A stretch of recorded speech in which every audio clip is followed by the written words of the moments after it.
the Johnson Wax Program.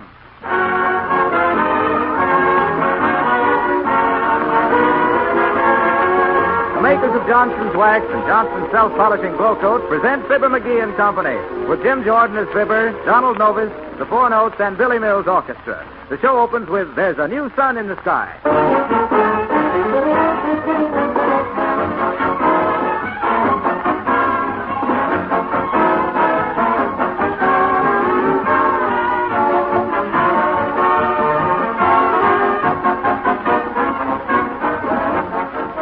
Modern housewives have a much easier time of it than your grandmothers did. Nowadays, it's no trick at all to keep your floors and linoleum clean and shining with Johnson's Self-Polishing Glow Coat. This remarkable polish relieves you forever from tiresome floor scrubbing because it protects your floors with a beautiful, dirt-resistant polish. Glow Coat, you know, requires no rubbing or buffing. Dries in 20 minutes to a gleaming luster that shuts out dirt and stains.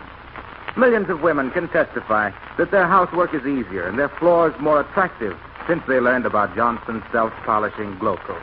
Once you start using Glow Coat, you'll never again have to apologize for dull, soiled floors or faded linoleum. Ask your dealer tomorrow for Glow Coat, GLO-COAT.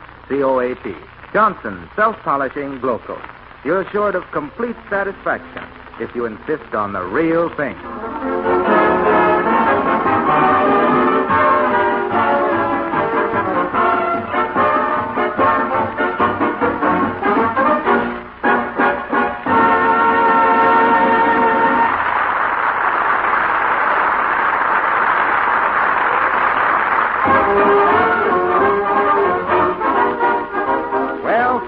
Invited out into society tonight to a dinner at the Uppington Mansion among Wistful Vista's best people. However, society doesn't frighten him. After all, says he, what is the upper crust but a bunch of crumbs who stick together? So here, all dressed up in his best clothes, we find... Hey, Harpo, hold it. Hey. What's the matter, Fibber? Easy on that party announcement. I may not be able to go. Well, what happened? Why can't you go? The button just come off the collar of my shirt. You got a needle and thread? No, I'm sorry. I left my sewing basket home on the piano. Shucks, I can't go around like this with a nude neck. Well, why don't you keep your muffler on? You can wrap that around your neck sort of in the Ascot style, you know. I've seen Jack Benny wear his scarf like that. That's okay for him, but I ain't got any Fred Allen reaching for my throat. Somebody around here ought to have a needle and thread, or at least a pin. Hey, Billy. Yes? Say, I just busted the button off the collar of my shirt. I can't go around with my Adam's apple sticking out like that. Oh, is that your Adam's apple? Well, what'd you think it was? Well, I thought maybe it was a lump in your throat. You know, from reading the reviews of your personal appearances.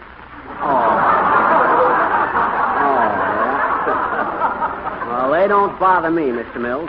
Anyway, no theater's lost money booking my act. I don't care what the critics say about me as long as I take in the money.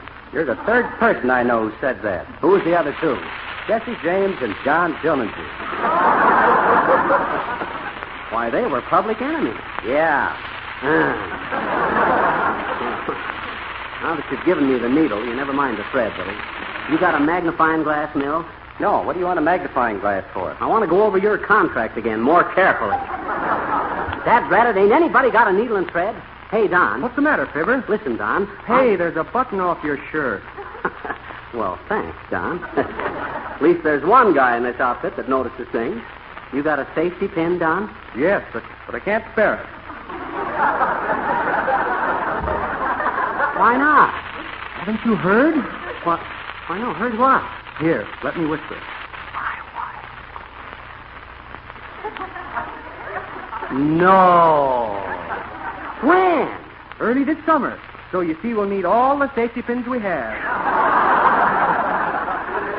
Oh, gee, that's wonderful, Don. Hadn't you better sit down, Don? Take it easy. Kind of take it easy till your next number? No, I feel all right, thanks. So that's what you and your wife were talking about when I went past your window early this morning. I seen the light in there. Me, two slap-happy people by Don's early light. Oh, don't say anything about it, will you? Oh, no, Don, you can trust me. But say, you know where I can find a needle? No, I don't. I don't even know where there's a haystack. Say, Fibber, speaking of haystacks, I heard a funny one yesterday. What was that, Harpo? I heard a farmer say that he had a radio in his barn, but he had to shut it off on Tuesday night. What for? He said too much corn was bad for the livestock. Oh, is that so? Criticizing again, eh? Well, if it'll make it any easier for you guys to push me around, I'll come down next week in a wheelchair. Dad I gotta find a needle and thread somewhere. Oh, there's a smart-looking girl. Maybe she's got one. Hey, sis, excuse me, but have you got a needle and thread? No, I haven't. I'm so sorry. Oh, well, don't look so worried about it. I'll get the shirt fixed someplace. Oh, I'm not worried about that. I have other trouble. Oh, that's too bad. Anything I can do? Do you know anything about baseball? Do I? Why, I coached the House of David team for 12 years. I gave it up, though. I got tired of the Bush League. Why'd you ask, sis? Well, an old friend of my family just left me an interest in a baseball team, and I don't know anything about baseball. Oh, are you that gal? You were an actress, weren't you? I was. Oh, but I'm so anxious to learn about baseball. Yeah. I suppose you think a double play is a 6-hour show by Eugene O'Neill, huh? Tell me, do you think it would be a cute idea if my team changed costumes between each act? They call them innings in baseball, sis, not acts. Where's your team now? Oh, they're in Florida for spring rehearsal. Spring training. But you don't have to worry. You got the best team in the country, sis. Oh, do you think so? Well, have we a chance to win the Pulitzer Prize again this year? You mean the pennant, sis. And if you're considering getting Alfred Lunt for shortstop or Catherine Cornell for third base, don't do it. How about Noel Coward? That's a good idea, sis. He could write you a few hits. Well, good luck, sis. Thank you, and I hope you'll come to see one of our performances. Oh, I will. I'll be at the first matinee. And now, folks, if anybody here has got a needle and thread, I'd like to get this one. Hey, wait a minute. What goes on? Get that bull out of here. What do you think this is, a rodeo? Oh, I'm horribly sorry, Mr. McGee. But we just couldn't keep him out of here. I think he smelled Mr. Mill's buttonhole corsage. See, he's sniffing it. Get that brute away from me. Take him away. Moo! And I do mean move. Oh, a bull fiddler, huh? Ferdinand, please behave yourself. Oh, so that's Ferdinand, huh? The lace curtain longhorn.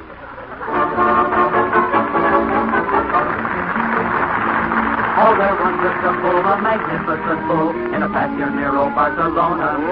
He'd romp and he'd sway through the flowers all day till he smelled just like Ole Colonna. He was gentle and kind and his moo was refined. The rest of the bulls all resented. When he'd start to moo in a moment or two, he'd have all the cows discontented. Ferdinand, the bull with the delicate ego. Ferdinand, the heifers all called him amigo. Ferdinand, he curtsied and greeted them politely. Now he knew how to tango and dance up and dangle, but he never learned to fight. Toot-toot-toot-toot. Birdie, Ferdinand. He loved the aroma of flowers.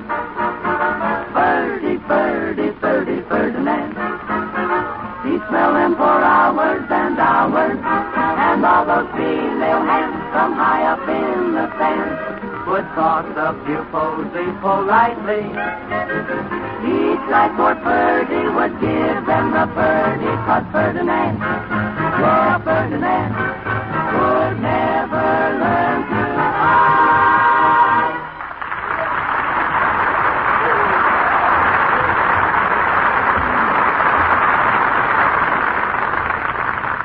That was the four notes singing Ferdinand the Bull, folks. And Billy. Yeah? I want to compliment you on that prize beast music. Did you write that yourself?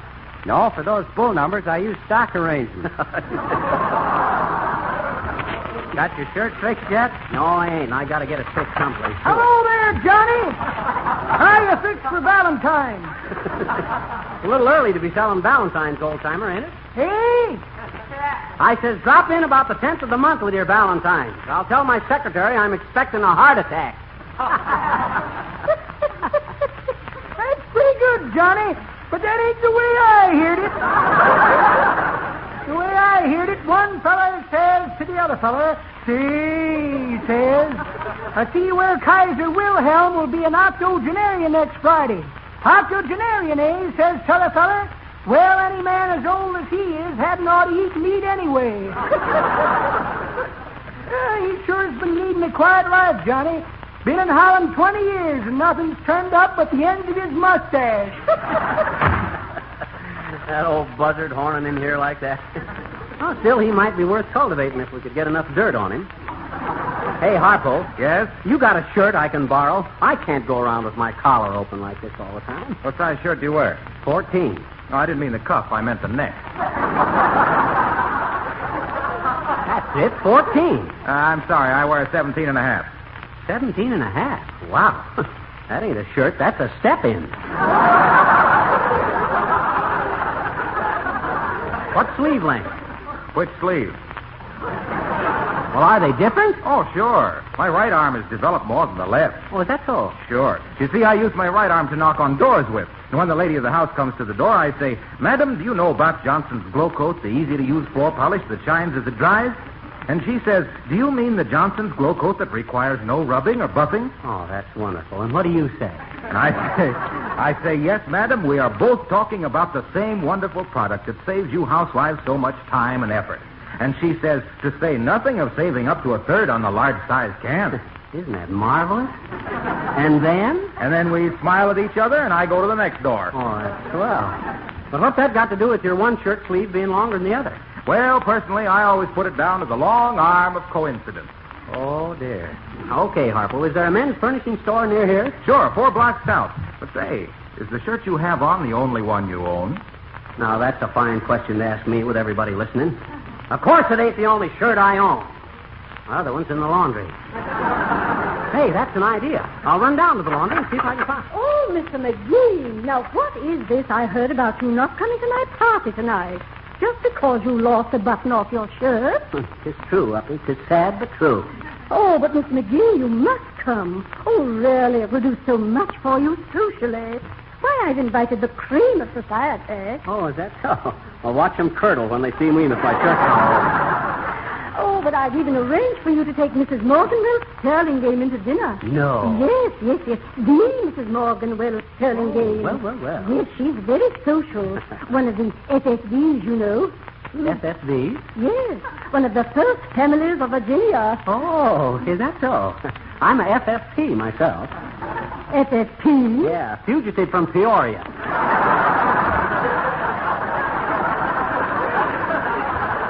Well, I'm sorry, Uppy. It was nice of you to invite me, but with my collar the way it is, I now, Mr. McGee. Oh, really, I had so hoped you would come. Of course, if you're the least bit apprehensive about the etiquette of formal dining... Oh, don't worry about my etiquette, Uppy. I know my way around. Though there was a time when it used to worry me to pieces, wondering which was the proper fork to use. Oh, Mr. McGee, really? Yeah, but I got that licked. Now I just pick out one knife, one fork, and one spoon, and shove the rest of the tools in my pocket till after dinner. Oh, really, Mr. Yeah. McGee? Oh, my, how original. You put the extra silver in your pocket? Oh, my, how very delightful. Tell me, Mr. McGee, are you ticklish? Huh? Why, yes, a little. Why? Oh, my goodness. Maybe I am just a silly girl, but I can hardly wait till my buffalo frisks you when he helps you with your overcoat.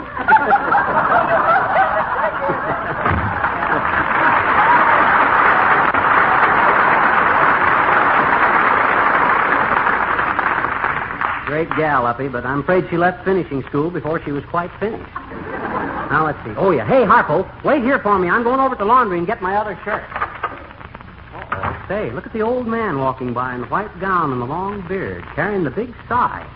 Hello, Father. Hello there, son. You get it, folks? A little symbolical device to denote the passing of time. Now we're at the laundry. Hello. Hi, Gooey Fooey. You got my shirt ready yet? I And what's your name, please? McGee, Silver McGee. Losing button off of this shirty. Want other shirty. Need 'em bad, you savvy? Oh, yes, it's very, very good. Mr. Needham want bad shirty.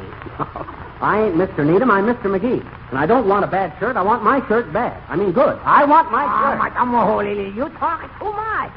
That's very confusing. What kind of shirt do you bring in? A nice silk shirt. I got it for Christmas. All right, you come along this way, please. Looky, silk and shirty department. Okay,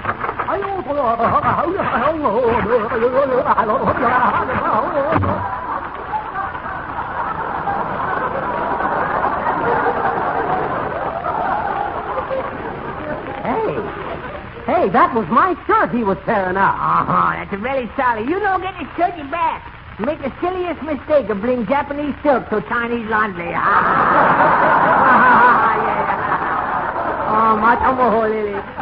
Goodbye now. That's that. Now I ain't even got another shirt. When I think of the trouble a little thing like a shirt button can cause a Hi, fellow... Miss McGee, please. What are you talking about? Oh, hi, Phil.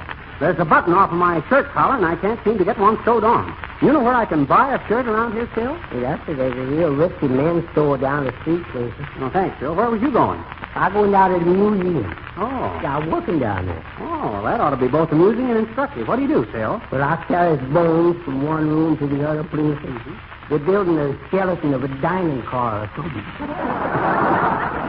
You mean a dinosaur? Yes, sir, that's what it is. Mm-hmm. They got some bones 20 feet long, and they're deep and stuffy.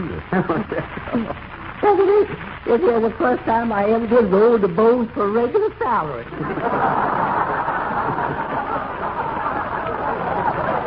Hey, what you got there, Phil? A bottle of beer? I thought you didn't drink beer. Well, this ain't for me, please, sir. This is for one of the men down at the museum. Oh, I see. Rosebud, she won't let me drink no beer. Oh. Rosebud, that's my gal. Well, good for Rosebud. Keep you on the wagon, eh? Yes, sir, she sure do. Well, that's fine. Yes, sir, that's what I think too, Miss McGee. She's perfectly right about it. It's just like she said, please, sir. If an hour goes around drinking that nasty old beer every day in a week, how's we going to have enough money left on Saturday night to buy gin? Well, so long, Miss McGee.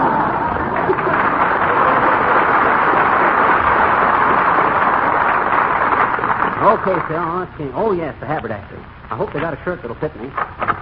Oh, boy, what a store. Pretty fancy. Hey, clerk, sell me a shirt, will you? Why, certainly, sir. Something like that creation you're wearing? Oh, why not? What's the matter with it? Those holes burned in the bosom, sir. You smoke a pipe, I take it. No, Bud, I got a battleship tattooed on my chest, and every time a flag goes by, it fires a salute.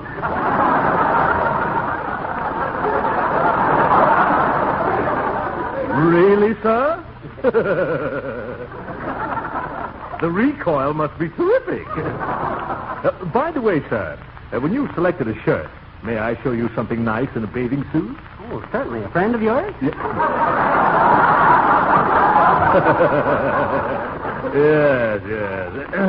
About the shirt, sir. Oh, yes. How much is this one here? Oh, that sells for $16, sir. Let's see. How much is that a piece? Let's see. 12 and a 16 goes one. Oh, no. That's not the per dozen, sir. $16 per shirt. $16 for one shirt? Oh, now, listen, Si. Ain't you got something for about 69 cents? No, sir. This $16 shirt is our cheapest. And we just carry that for the trench and trade. Sort of a novelty, you know. Yeah, it would be a novelty for me to own one of them. But I ain't going to pay no... Hey, wait a minute. Does that price include a monogram on the sleeve? If it does, I'll order a dozen. Oh, yes, sir. 3 letters or 2 letters? 3 letters, an F and an M. And the third letter, sir? That's the letter I'm going to send you in the morning, canceling the order. Good day, Bud. Imagine that, $16 for a shirt. I'd have to buy a jewel case to keep the ravelings in. All the dead red. Hello there, Fibber. Oh, hi, Don. Say, excuse me for mentioning it, Fibber. Huh? But that button is off your shirt collar again. It ain't off again, Don. It's off still, yes. Incidentally, how do you feel, Don? All right? Oh, yes. Don't worry about me. I'm all right. Well, we want you to take it easy from now on, you know. Have you got some song, Don, that don't sap your strength too much? How about thanks for everything? Okay, but just one verse in the chorus now. Don't overdo.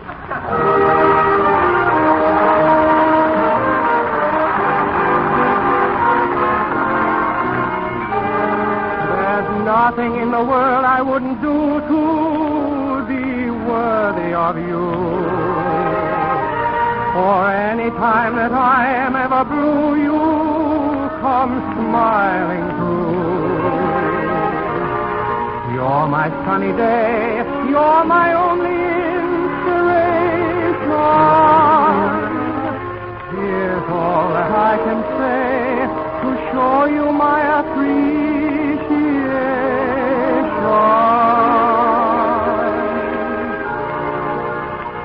Thanks for everything, every word, every sigh, every kiss. Thanks for everything, for bringing me moments like this. For taking the skies of gray and making them blue. For taking my cares away, I tip my heart to you. So thanks for everything, every thrill in your tender caress. Thanks to you alone for all I ever possessed. You gave me my reason to dream and made every dream come true. And so for everything, my thanks to you.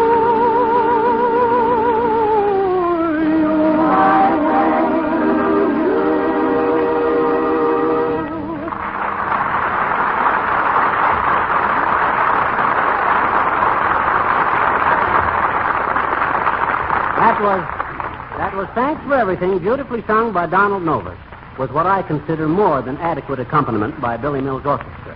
Don't you consider it more than adequate, Harpo? Yes, I do, Fibber. In fact, I think it was almost very superior. Oh, at least almost very superior.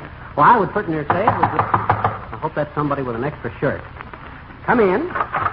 Mr. McGee. You betcha, sis. What can I do for you? Well, we were listening to your program coming downtown in our car, and halfway down here our radio went on the brum. Would you mind starting over? I don't know, sis. I don't believe we got time for that. What was the last thing you heard? Why, when some old man came in and said, "That ain't the way I heard it," then the radio went bluey. Well, I guess we can repeat that part for you. Hey, old-timer. Hey! You mind repeating that wheeze of yours for a lady? You know, the one about the Kaiser? Never repeat 'em, Johnny. But here's one I heard coming down in my car this morning. I had the radio on, and one fellow says to the other fellow, "See," says, "I see by the paper where..." "That's so," says the other fellow, "but how did..." I always thought it was a peanut stand. I thought that was a good one, Johnny. Yeah, but I didn't hear the middle part of it. Neither did I, daughter. Just at that time, I was going under a viaduct.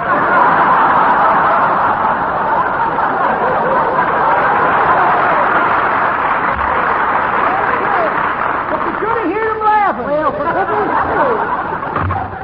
Oh, that's a fine way to antagonize our customers. You might at least... Phew. Say, Fibber, you're catching cold. You've got to get a button on that shirt, or else wear a scarf. No, sir, I know what I'm going to do. Might be a little radical, but I'm tired of trying to get a button on this shirt. What are you going to do? Well, you'll find out. You get Billy and Don Novus and Mrs. Uppington and Tilly Watson. Well, hello there, Figger. What is this gossip I'm hearing about you losing a shirt off your top button? Yeah, that's right, Nick. How'd you hear about it? Oh, I overlistened to a couple of people discussing it downtown while I was in the courthouse. In the courthouse? What you doing there in the courthouse, Nick? I'm a wet nurse, Figger. What? A wet nurse. I'm a wet nurse in little legal controversy. A witness. A witness. Oh, you mean a witness? Sure, a wet nurse. A friend of mine, Andreas Gregorius, is getting a kick in the bleachers of promise by a Cupid who is having a broken heart for $50,000. For $50,000, they can break my heart into a jigsaw puzzle, I'm thinking. Me too, but your pal was probably indiscreet. That is the situation in a nutcase, Fizzle. Of course, my friend Andreas can afford to make a sediment out of cork. But what is burning him up is all the fleas. Fleas? Sure, cart fleas, attorney's fleas. That's fees, Nick. There's no L in it. Is that so? Well, from what I'm sitting on the stand as a wet nurse, there was being plenty of L in it, I'm thinking. I'm being very glad I'm a happily married man, so I'm not being prosecuted by a cute kid from a chorus who is only knowing 2 notes of music, me and do.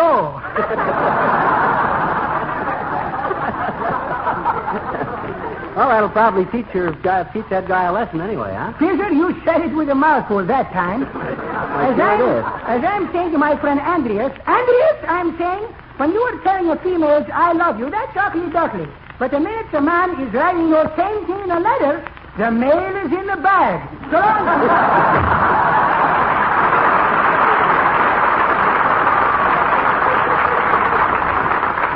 I think after what them Greeks learned at Troy, they wouldn't horse around so much. Hey, Harpo, is everybody here? Yes, I think so. Mrs. Uppington, Don Nova, Billy, Old Timer, Billy Watson, Nick DePoplar. Now listen, folks. Sit down and listen to me. Now then, you know what a time I've been having with the button off my shirt. Nobody's got a needle and thread, and I can't borrow a shirt or buy a shirt. And I'm going to do something about it. I want you all to go home and pack your trunks and meet me at the Union Station tomorrow morning. Well, what are you going to do? I'm going to move this show to Hollywood, where a guy can go around with his shirt collar open. I won't be the only one out there who hasn't got all his buttons.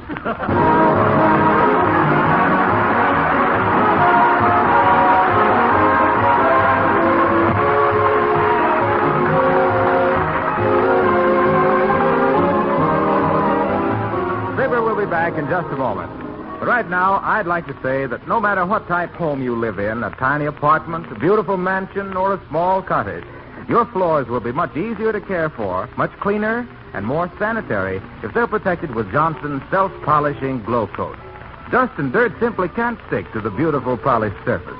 Spilled food can be quickly wiped away. If you want your floors always to have a bright, spick and span look that will attract the admiration of everyone, just let Johnson's self-polishing glow coat polish your floors for you. Glow coat works like magic, quickly giving your painted and varnished wood floors as well as your linoleum a wonderful shining polish without rubbing or buffing. Remember, it never pays to buy a cheap inferior polish that streaks or smears. For real economy, insist on one of the Johnson Wax products, the fine, dependable products that give greater beauty, longer wear. Folks, speaking of our moving to Hollywood, I'd just like to say this. It's easy for us to move into the sunshine, but if you'd like to move some sunshine into the lives of ill and crippled children, send 10 cents to President Roosevelt in Washington to help the fight on infantile paralysis. Remember, it's your dimes that will put a silver lining on the dark cloud of a dread disease. So join the March of Dimes. Thank you, and good night, folks.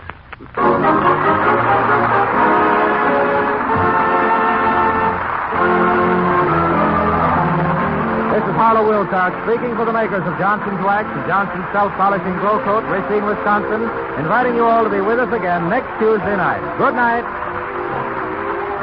Heard tonight on this program were Thanks for Everything from the production of the same name, and this is it from Stars in Your Eyes. Here's news about a wonderful new product, Blem, B-L-E-M, that safely removes blemishes, white rings, and ugly marks from your tables and other furniture. For a limited time, you can get a full-size tube of Blem free with your purchase of a 39-cent bottle of Johnson's Furniture Polish. Remember, Blem may save you the expense of costly refinishing. Try Johnson's Furniture Polish tomorrow and get your free tube of Johnson's Blem. This is the National Broadcasting Company.